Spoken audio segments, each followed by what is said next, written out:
Okay, we have to get moving because we have session at 10 o'clock. So, welcome. We're going to be taking up Senate Bills 508, 509, and then we're going to have presentations on medical marijuana. Madam Clerk, please call the roll and establish a quorum. Chair Jones. Here. Senator Shoemaker. Here. Senator Rocca. Senator Colbeck. Senator Bida. Present. Mr. Chair, you have 4 members present, a quorum. Very good. Senator Shoemaker will make a motion to adopt the November 5, 2015 committee meeting minutes. Without objection, the minutes are adopted. We'll now be taking up Senate Bills 508 and 509. Senator Bida, would you like to describe what we're attempting to stop? Thank you, Mr. Chairman.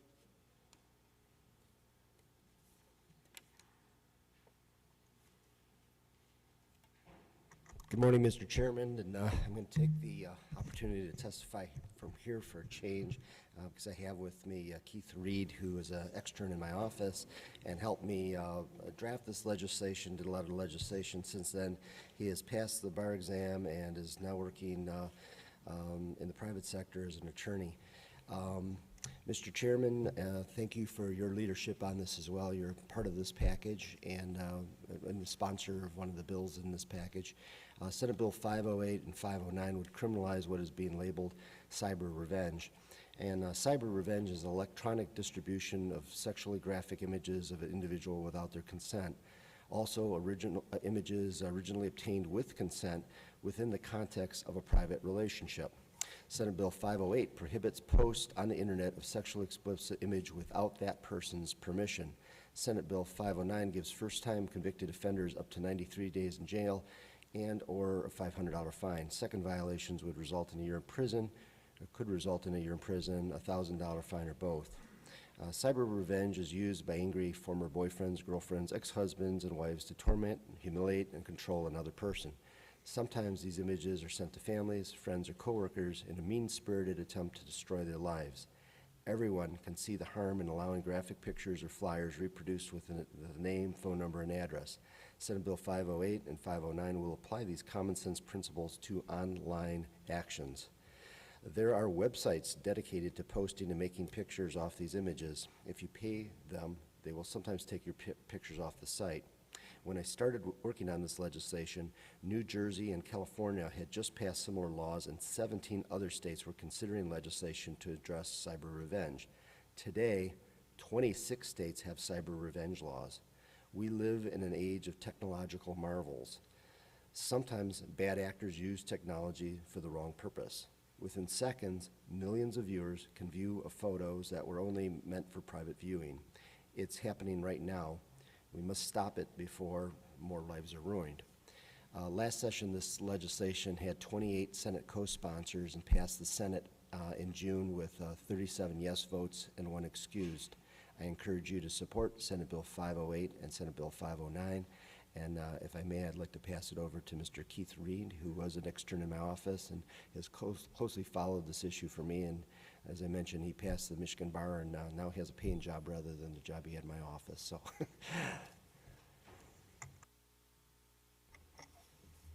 Hi, my name is Keith Reed, and I'm currently an attorney. And while I was at Rutgers Law School in New Jersey, I was a member of the Domestic Violence Clinic. Currently, there's contemplated federal legislation that deals with the same topic, but it's also necessary that each state enact its own laws. While we assume that anything on the internet is automatically available both nationally and worldwide, there is a lot of action on the internet that never leaves the state. The actions of a tormentor emailing photos to a victim's family or selling CDs or other media using eBay and Craigslist could potentially never leave the state of Michigan. Therefore, in order to protect everyone, Michigan needs its own law prohibiting non-consensual pornography. Currently, it is a long, difficult, and often incomplete process that victims face in freeing themselves from harassment. Right now, a victim's best hope is that they were the ones who took the photo. When that is the case, the victim has to take the photo that's being used to harass them, register the photo with the U.S. Copyright Office, and then file Digital Millennium Copyright Act claims against offending websites. Otherwise, victims are forced to try and deal with this in the civil court. Victims will be forced to file expensive, lengthy, time-consuming lawsuits. With these lawsuits, there's no guarantee that there will be any recovery, or more commonly, that the guilty party would be able to pay any judgment against them. One victim, Charlotte Laws, recounted how, finding that legitimate resources were lacking, she was forced to deal with this problem on her own. She received guidance from the hacktivist group Anonymous and essentially engaged in internet vigilantism, going to Twitter and posting the home address and personal information of her attacker.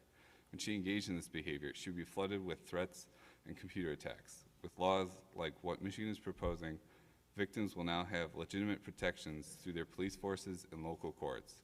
They won't have to engage in personally risky battles with their attackers. No one deserves to be a victim of this kind of cyberbullying.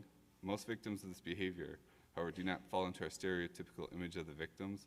There have been no scientific studies on this issue yet, but an informal survey of victims reported that in only 30% of the cases was it an actual case of someone in a former relationship posting these photos online. The majority of the rest of these cases were victims who had their computers or accounts hacked into, and they've had these photos or videos stolen. The moderators of several major revenge porn websites have recently entered prison, but not because of any of the non-consensual pornography laws. It was because they were all caught hacking into more women's accounts to steal more content for their sites. With that in mind, I think that it's important that we acknowledge that there are many reasons why a person might be motivated to share these images. Beyond trying to harm someone, a person's motives could include sexual excitement, monetary goals, or just because they find it entertaining. If this bill is narrowed only to situations where a person intends to inflict harm, that would exempt situations such as the celebrity photo leaks from last year. In many situations, it didn't matter to the perpetrators what their victims experienced. In fact, they probably wish that their victims never found out. Existing laws on voyeurism and sexual abuse make clear that whether a perpetrator intends to distress the victim is besides the point. Relevant question is whether he or she intentionally engaged in non-consensual conduct. I would recommend that a good standard would simply be when a reasonable person would know that such disclosure would cause harm or distress. All right, thank you. Thank you, Mr. Chairman. I don't know if there's any questions. Okay, thank you, Senator Beta. Happy to work with you on this package and have a bill of the package. Recently, I spoke at the Michigan State University Law School. Professor approached me with a victim. She was a law student who at age 19 had allowed a photo, broken up with a young man, and he was now sending that to every professor at the MSU Law School and also to other students to try to destroy her life. I've had mothers of seniors in high school who had a photo, broke up with a boyfriend, then distributed it throughout the high school, so they had to remove their child from the school, put them in a private school. Very expensive proposition because of this act. And in addition, we know of cases where we've actually had hackers break into doctors' offices and steal medical photos in a perverted act to put a naked picture online and destroy somebody's life and then try to get money out of them to take it down. So this is a very serious topic, and I appreciate you working on this. Do we have any questions? Seeing none, thank you very much. Okay, I'm going to have a motion to amend this bill, and this will provide the intent to threaten, coerce, or intimidate. So I will make a motion to adopt the S2 substitute to Senate Bill 508. Madam Clerk, please call the vote. Chair Jones? Yes. Senator Shootmaker, Senator Rocca, Senator Kolbeck, Senator Beta. Yes. Mr. Chair, there are 5 yeas, 0 nays. The substitute is adopted. Very good.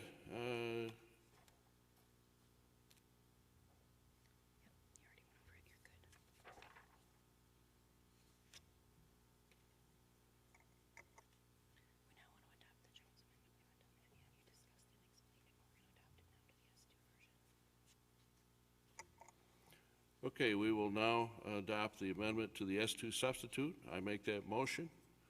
Madam Clerk, please call the vote. Chair Jones? Yes. Senator Shootmaker? Yes. Senator Rocca? Yes. Senator Kolbeck? Senator Beta? Yes. Mr. Chair, 5 yeas, 0 nays, the amendment is adopted. Okay, and I'll make a motion to report the S2 substitute to Senate Bill 508 as amended to the floor with the recommendation the bill didn't pass. Madam Clerk, please call the vote. Chair Jones? Yes. Senator Shootmaker? Senator Rocca? Senator Colbeck? Senator Beta? Yes. There are 5 yeas, 0 nays, the bill is reported. Senator Beta makes a motion to recommend immediate effect. Without objection, immediate effect is recommended. And I would like to request a clean substitute from LSB as amended. Thank you. Okay, I'll make a motion to report Senate Bill 509 to the floor with recommendation the bill didn't pass. Madam Clerk, please call the roll. Chair Jones? Yes. Senator Shootmaker? Senator Rocca? Senator Colbeck? Senator Beta? Yes. There are 5 yeas, 0 nays, the bill is reported. Senator Beta makes a motion to recommend immediate effect. Without objection, immediate effect is recommended. Very good. We're now going to move on to some testimony on medical marijuana. And I'd like to invite up first the Prosecuting Attorneys Association. On the last two bills, 508 and 509, I'll read in the cards. We had nobody wanting to speak, but we had Mike Pendy, Prosecuting Attorneys Association, and Mary Lovick, the Michigan Domestic and Sexual Violence Prevention Treatment Board, both supported Senate Bills 508 and 509. Good morning. Good morning. I'd like to thank the committee for allowing us to chime in on this legislation. We'd also like to thank Representative Colton and the other House sponsors, the other stakeholders in this system, including the medical marijuana community, and the law enforcement agencies are here to speak. This package of bills is a distinct improvement to what we have now, and it's better than the present system. It's also much better than what we had last year. And we are in support of the legislation, or we're at least neutral on the legislation. There are some things we'd like to highlight that we would like the committee to consider. First of all, the butane hash oil issue, that process by which hash oil is created from marijuana is a dangerous process, and it needs to be considered in the legislation. I realize that it's prohibited in a residential setting. It should also be extended to a commercial setting. The way that process is conducted, the byproducts of that process create a very flammable gas that has created explosions in several places across the nation and also within our state. That is a public safety issue and should be addressed and prohibited. That extremely flammable gas is a danger to public welfare. Also, I believe the committee should consider and the legislation should address the potency of these products. The edibles and the hash oil, the potency is unknown to the user in many situations, and that potency can cause serious dangers. It can cause impairment that is not anticipated by the user, and also can cause an impairment to operate a motor vehicle that may not be anticipated when that person chooses to operate. The issue of operation of motor vehicles and using medical marijuana or marijuana that is distributed under this process also should be addressed in the legislation. It does indicate intoxication, but it leaves off impairment. And just like we are concerned about the use of all pharmaceuticals, all substances, whether they be legalized substances or illegal or prescription or alcohol, these substances need to be considered in the operation of cars. And from the Prosecuting Attorneys Association, we're not concerned about what the substance is, we're concerned about how it affects the operator. And that should also be addressed in House Bill 4210. The dispensary issue, if we are able to set a process in place that sets dispensaries and distributes these products, we would hope that the caregivers over a period of time would be phased out, and we could get uniformity across the state as to how the substances will be released, what their potency is, and there wouldn't be a need for caregivers to grow marijuana in a home situation in the future. And maybe as we move into adoption of this statute or this law, we can start to phase that process out. I think we share the same goal that the other law enforcement partners have and the medical marijuana community, that we want to distribute this product in a way that's safe to not just the user, also to other people who may come into contact with it. And the way that edibles currently are marketed, the way that they are presented, their potency, and frankly, the way they're characterized as products that appear much like mainstream products. Oreo cookies, things of that nature. They are created in a way that we need to regulate children's use and the accidental use of those products also.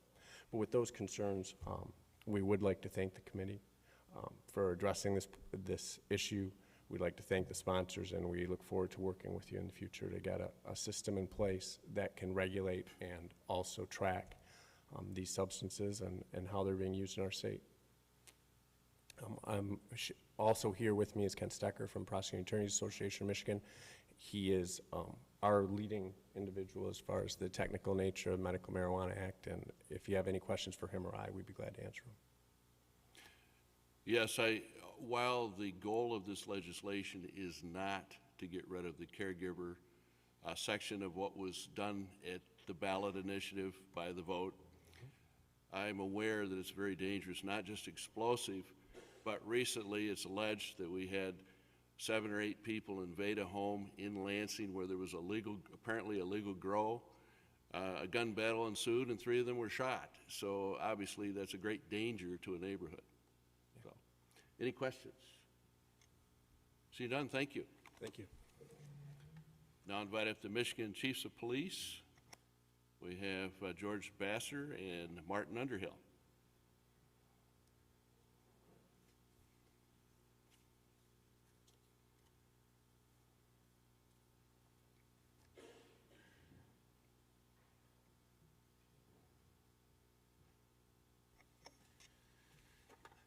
Thank you, Mr. Chairman, for taking up this bill and giving us an opportunity to provide some testimony.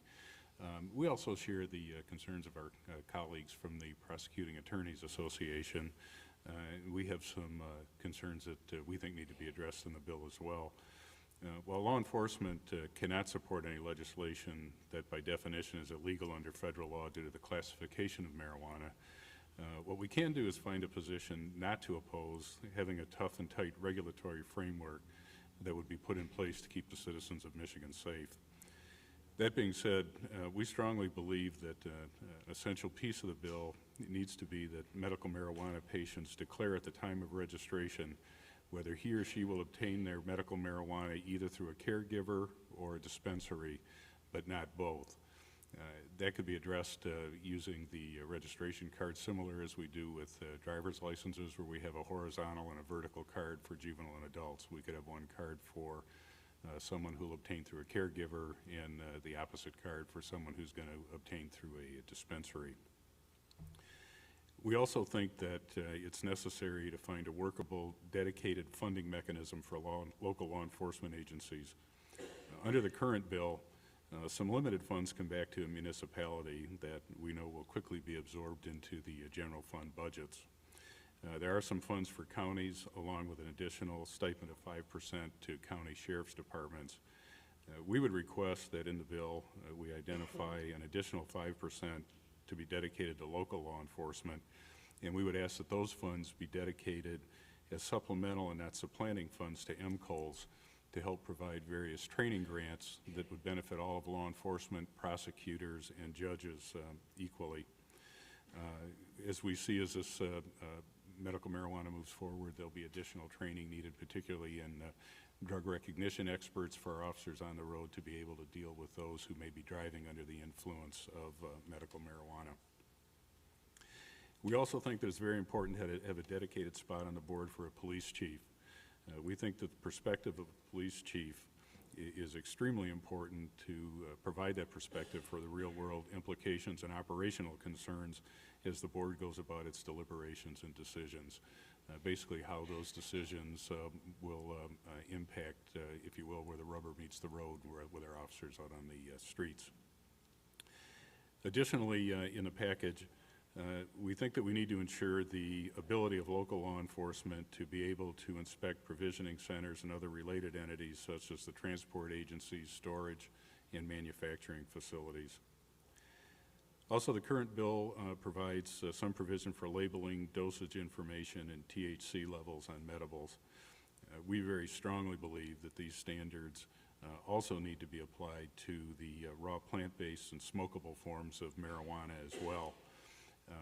Along with that, we need to take a look at the conversion rates that are included in the bill, where we make the conversion from the 2.5 ounces of usable raw product into the medibles.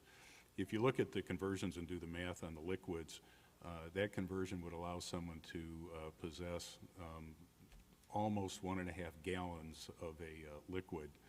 In the solid form, where we take 1 ounce of usable marijuana and convert that to solid, someone could have 2.5 pounds of a solid. I'm looking at wondering whether or not it's possible to bake a 2.5 pound brownie that contains more than 2.5 ounces of usable marijuana, and I would say that there is. Those conversions deal strictly with weight. They don't deal with the content, the THC level, the potency of what goes into those. So I'm not sure that is a reasonable conversion to use just weight and volume. Local law enforcement should also have access to any database of licensees so that we're able to quickly and easily confirm an individual's status before we expend a lot of investigative resources, only to find out that this is someone who's a legitimate caregiver or a licensee under the bill.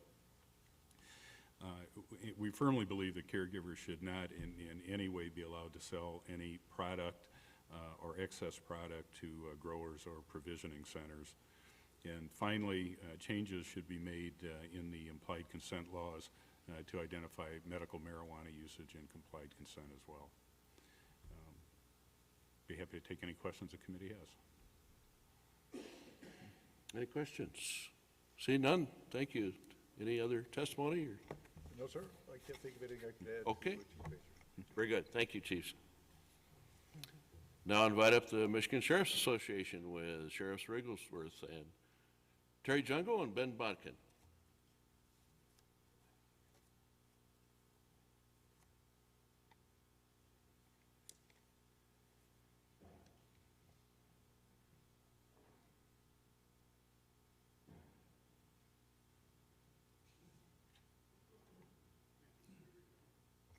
Thank you, Senator Jones. Always good to see you again, as we both know the secret handshake.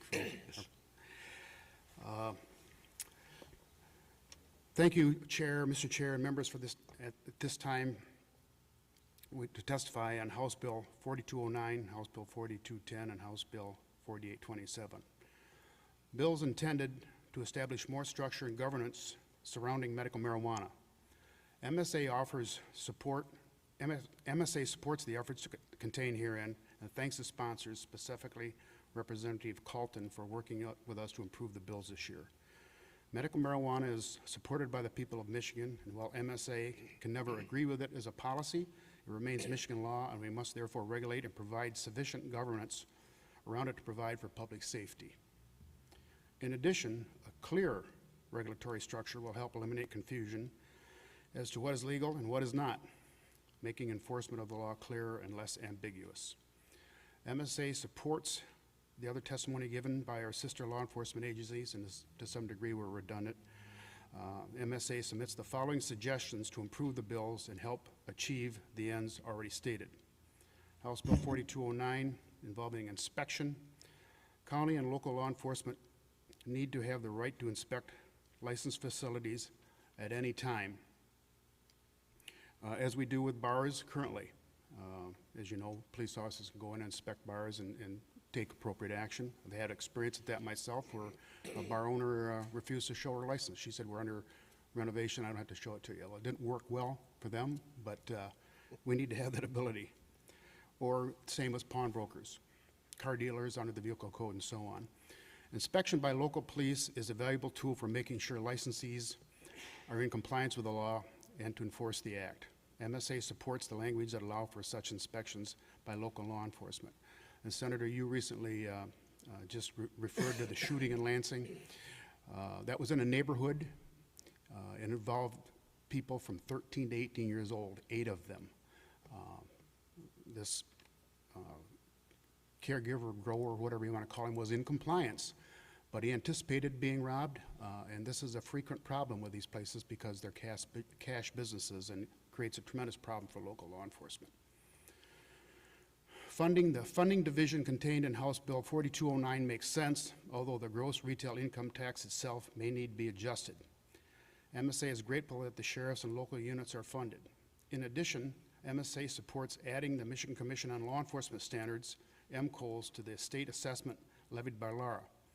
MCOLS serves the state police, sheriff's offices, and local police departments by regulating professional police officers' licensing, training standards, and disciplinary action.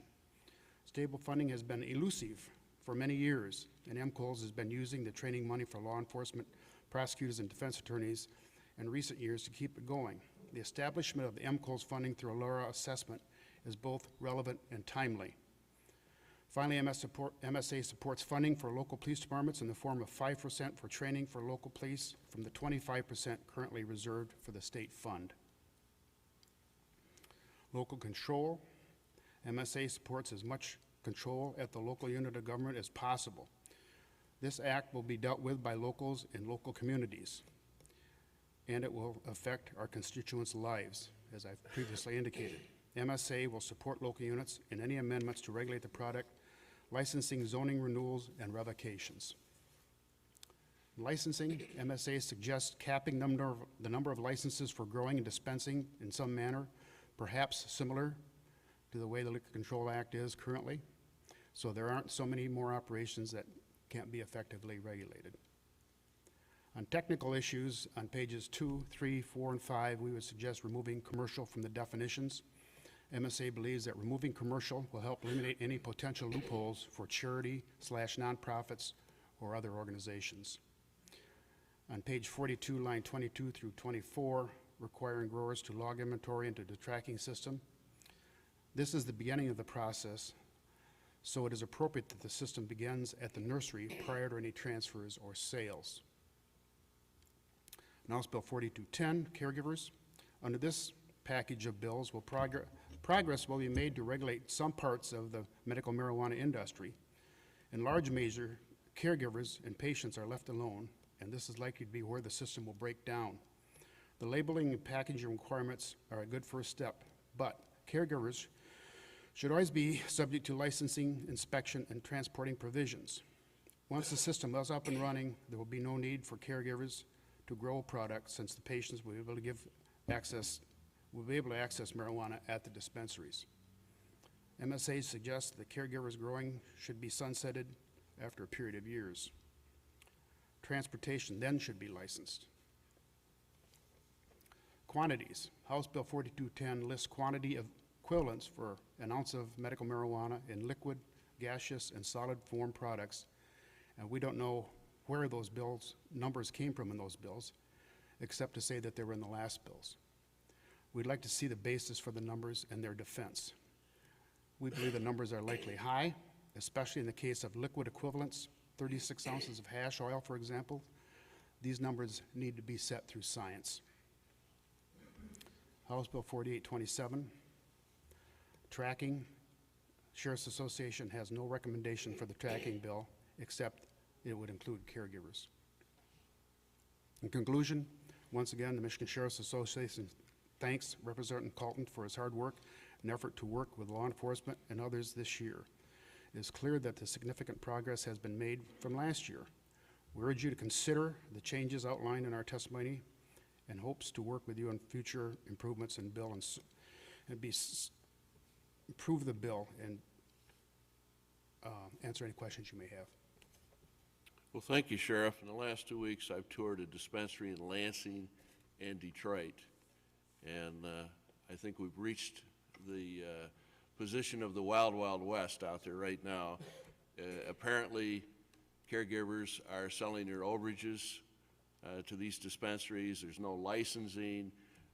People don't know what they get. I've toured a facility in Canada where they treat it as real medicine. You can't even enter the facility that is very secure. You can't even enter it without a gown and a hairnet and showering and putting on special shoes, truly treated as medicine. And I'm shocked to think what we're actually getting. Now, if somebody did have an immune system that was damaged by cancer and treatment, and they got marijuana with mold on it or bug spray, I can't imagine the ramifications. So I appreciate all of your ideas and your viewpoints. Do we have any questions? You make a good point, Senator, because as you know, I spent 14 years of my career in the state police with running the Metro Squad, and we never, ever seized marijuana that didn't come back from the lab that say it had other things in it, but in particular, large amounts of insects and rodent feces, because this stuff just isn't stored like you would have in a drugstore. It's just incredible, first of all. But second of all, I think an important thing to point out is it's been our experience that many of these dispensaries also sell other drugs as well, and therefore they don't want people to come in and inspect them because they don't want us to see what else they're selling. So I think that's probably a worst-kept secret, at least in law enforcement, that we encounter those kind of situations. Right. Okay, thank you very much for your testimony. We'll now invite up the Michigan State Police, Sergeant Amy Diener.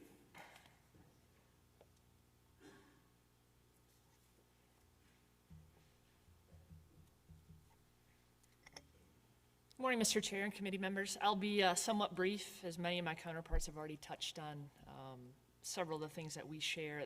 There's been a lot of work done on these bills. I think there's more work to be done. However, both our reception in the House as well as some of the feedback that we've gotten in the Senate has been very good about their willingness to listen to the remaining concerns of law enforcement, of which there's still several, but I'm confident that we can get these addressed. And the 4 areas that I'm going to touch on, again, some of them have been covered by my counterparts, but there's a few parts that I wanted to come back to, and that's caregivers, transportation, the enforcement model, and then the public safety umbrella in general. And on the caregiver facet, and again, I don't want to beat a dead horse, however, I want to be very clear in that these bills, and you touched on it, Senator, while they don't address repealing the caregiver model, we feel very strongly that either a sunset or some type of provision that would allow patients to either be provided by a caregiver or buy from a dispensary, but not both, would be at least more beneficial at this point in time. The problem that we have with diversion is still going to continue under these bills. And that's not to say that every caregiver and every patient out there is taking advantage of the system, but I think we can all point to several examples of where there are bad actors in the system just taking advantage of the loopholes. The diversion part of it comes from the overage that you have when you're allowed to grow 12 plants. We don't have an answer for the overage other than to either phase out or completely get rid of the caregiver model. That's our only way to solve that issue, at least from this seat. That problem goes on in Colorado, Washington, Oregon. They face the same issues. Whether they went to recreational or medical, they still have that overage issue. No one has been able to address it. They're in the same boat that we are. They have not been able to repeal their caregiver model either.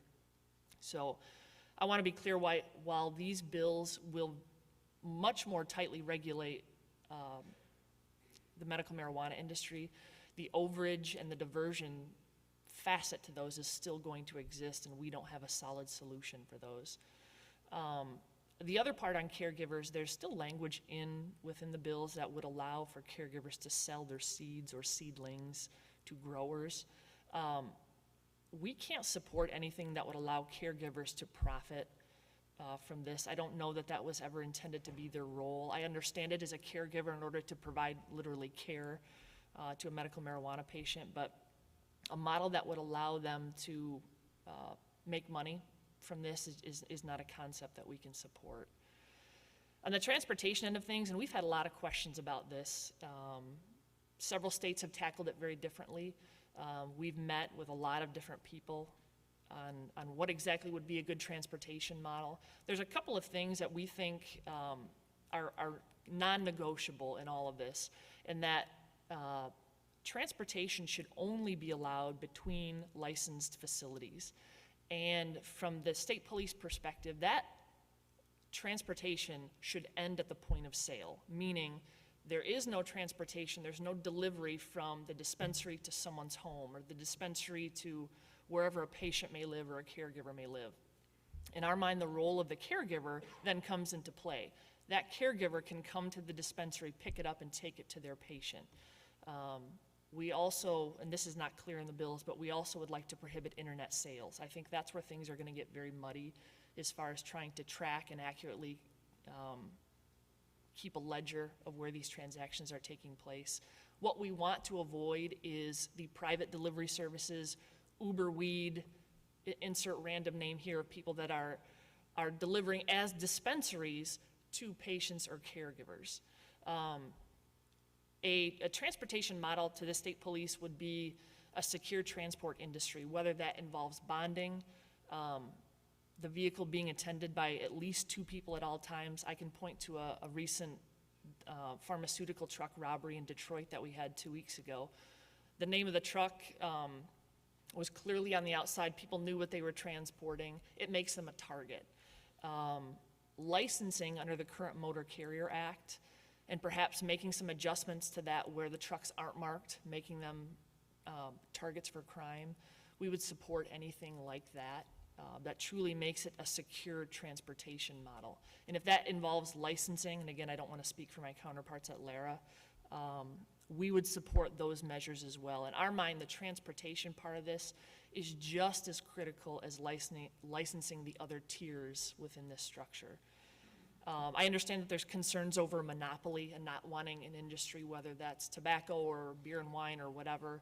I understand those concerns. I think that probably falls to the public policy makers as to what model exactly will work. I had the opportunity to provide some language to your office that I think would generally cover the concerns of secure transport. The enforcement model, and I've been asked about this several times as well, and again, from the state police seat, we envision our role in it being much like how we do tobacco tax or gaming now, where we have a uniform regulatory model throughout the state so that we're applying it evenly, whether that's at the behest of LARA, where we come in and do inspections. However, I also think that my local partners and the sheriffs raise concerns as well. They should be able to have the same inspection rights that we do. There's very clear provisions under the Tobacco Tax Act now that would allow for those same type of inspections to occur at dispensaries, processors, or growers. And I think looking at that language within this act would be very beneficial to all of law enforcement for inspection at every level, to include the transportation part of it. The licensing cap, we would be very supportive of capping the number of licenses or giving the board the authority to limit the number of licenses. And the reason for that is to simply have an enforceable number of licenses. If we start stretching the licenses out to an infinite number, we're not going to be able to put the personnel in place to be able to properly enforce what we have. I don't know what that number is. I would argue that that's probably a policy decision as well. However, we would like to have a hard number so that we could have an idea of what type of resources we would need to dedicate to a full-time inspection and regulatory unit. Finally, on the public safety end of things, and I know we've worked with your office on this, Senator, the OUID portion of it, or the driving while under the influence of marijuana, I think is a very real and valid concern and very timely with these bills as well. When I went back and looked at the number of cases where cannabinoids were detected in 2008 when we rolled out medical marijuana, we were at 61. They spiked in 2012 up to 91. And again, this is FARS data, so this is voluntary reporting. Those numbers could be slightly higher. And we're in the high 70s still in 2014. We don't have the 2015 numbers yet. I don't see those numbers going down if we do roll this legislation out, so I think we also need to be very conscious of efforts to enhance our roadside detection ability. The impact on forensic labs, and this is specific to all of law enforcement, not just MSP, because we service all law enforcement agencies with our 8 forensic labs. Once we rolled out medical marijuana in 2008, we brought on an additional FTE in controlled substance, in our controlled substance unit. I would anticipate that we would probably see an increase again. We went up just about 1,000 cases in 2008, and we're hovering right there around that 1,000 additional case mark. I would anticipate that that would probably stay the same. The other areas under public safety, and my counterparts touched on this, when you get into hash oil extraction, I think we need to do a better job of clarifying that in statute.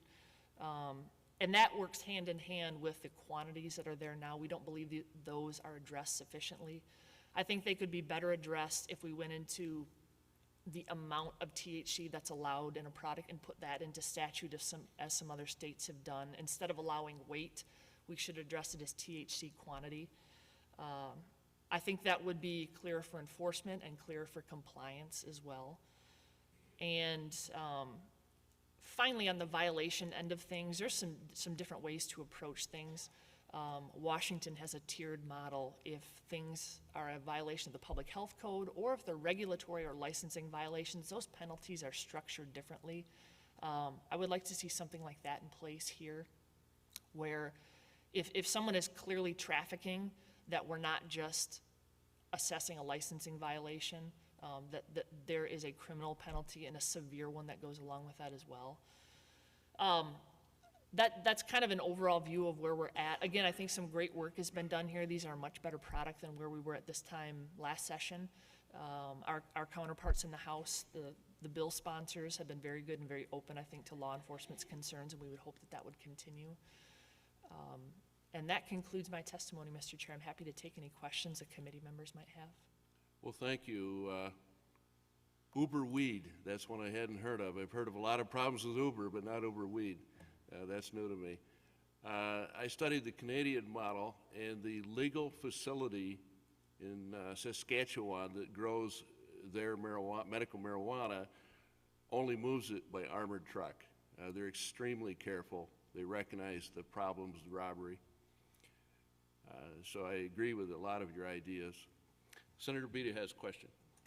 Yeah, thank you. And that transportation issue you just brought up, it had me wondering, you mentioned pharmaceutical drugs. When pharmaceutical drugs are moved, they're not by armored truck, are they?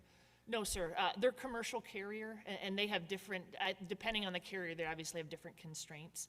But they are targeted because of what they carry. And some of them simply because of a commercial logo on the outside of the truck, that makes them a target.